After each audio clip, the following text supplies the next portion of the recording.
Assalamualaikum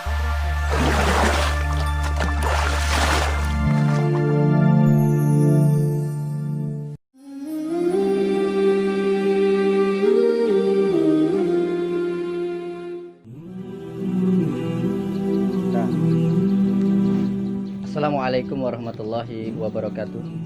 Alhamdulillahirabbil alamin wassalatu wassalamu ala Rasulillah wa ala alihi wa ashabihi ajmain. Amma ba'd. Sahabat Muharrik rahimahullah. Sebagaimana kita ketahui bahwa saat ini dunia termasuk di negeri kita tercinta Indonesia sedang dilanda sebuah penyakit yang bernama Corona atau COVID-19. Nah, penyakit ini dulu berawal dari kota Wuhan di Cina dan sekarang sudah menyebar ke berbagai penjuru dunia. Saudaraku rahimahullah, tahukah kita bahwa ada sebuah penyakit sebenarnya yang lebih berbahaya dari corona dari Wuhan ini? Apa itu penyakitnya? Dia adalah wahn. Nah, bedanya kalau corona itu penyakit badan, kalau wahn ini adalah penyakit batin. Pada suatu hari Rasulullah sedang berkumpul dengan para sahabat. Jadi kalau menurut sahabat Abu Sa'id Al-Khudri, itu ketika para sahabat bermajelis bersama Rasulullah itu para sahabat seperti ada burung di atas kepalanya gitu. Jadi saking khusyuknya mendengarkan dengan hikmat apa yang disampaikan Rasulullah. Nah, Rasulullah bersabda, hampir saja tiba waktunya umat selain dari kalian mengeroyok kalian dari berbagai penjuru seperti mengerubuti makanan di atas meja hidangan. Jadi diserbu dari berbagai penjuru. Kemudian ada seorang sahabat yang memberanikan diri bertanya, wa min kilatin nahnu yaumaidin ya Rasulullah, apakah karena jumlah kita waktu itu sedikit ya Rasulullah?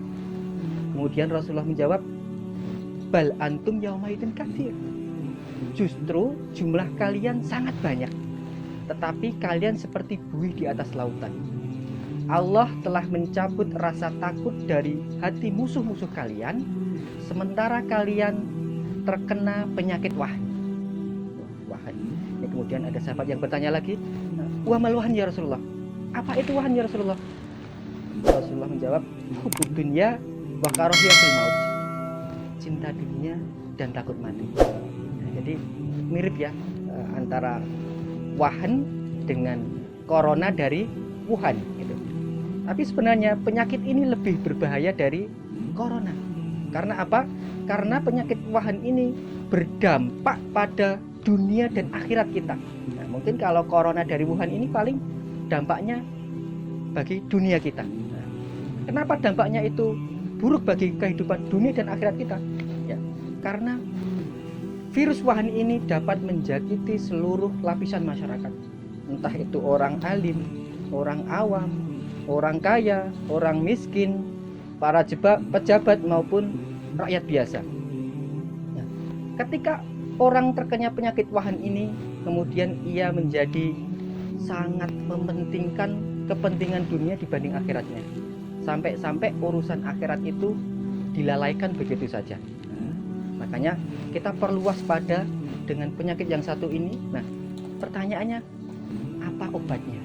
Bagaimana terapinya supaya kita terhindar dari wahn ini? Nah, makanya para ulama di sini menjelaskan terapi dari wahn ini yang pertama adalah kita banyak mengingat mati, zikrul maut. Dengan banyak mengingat mati, kita akan semakin sadar bahwa sebenarnya kehidupan di dunia ini adalah sementara.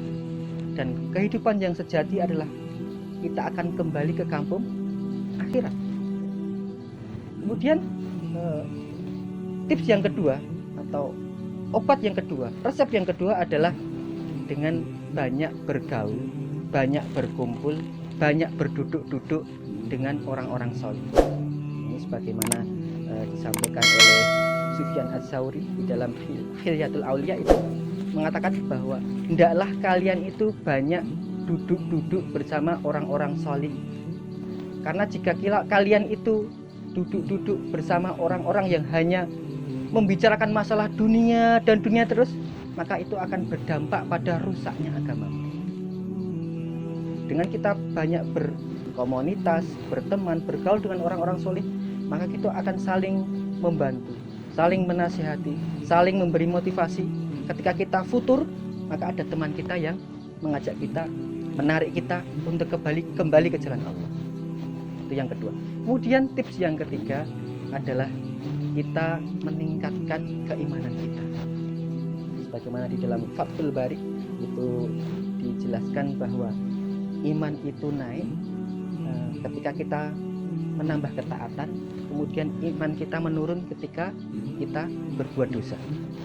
Makanya kita berusaha meningkatkan keimanan kita dengan cara menambah ketaatan-ketaatan kita dalam ibadah, dalam dakwah, dalam bermuamalah dan sebagainya, sehingga kita bisa menjadi kokoh iman kita, sebagai imun kita untuk menghadapi virus wahan itu. Kemudian tips yang keempat tentunya tak kalah penting adalah kita senantiasa berdoa kepada Allah untuk memohon keteguhan iman, kekokohan iman, sehingga imun kita menjadi kuat ya dalam menghadapi serangan virus wahan tersebut. Ya, itulah apa yang bisa saya sampaikan. Semoga bermanfaat bagi kita semuanya, dan semoga kita semuanya dapat terhindar dari penyakit wahan ini, sehingga kita benar-benar menjadi orang yang beruntung di dunia maupun di akhirat. Kurang lebihnya mohon maaf.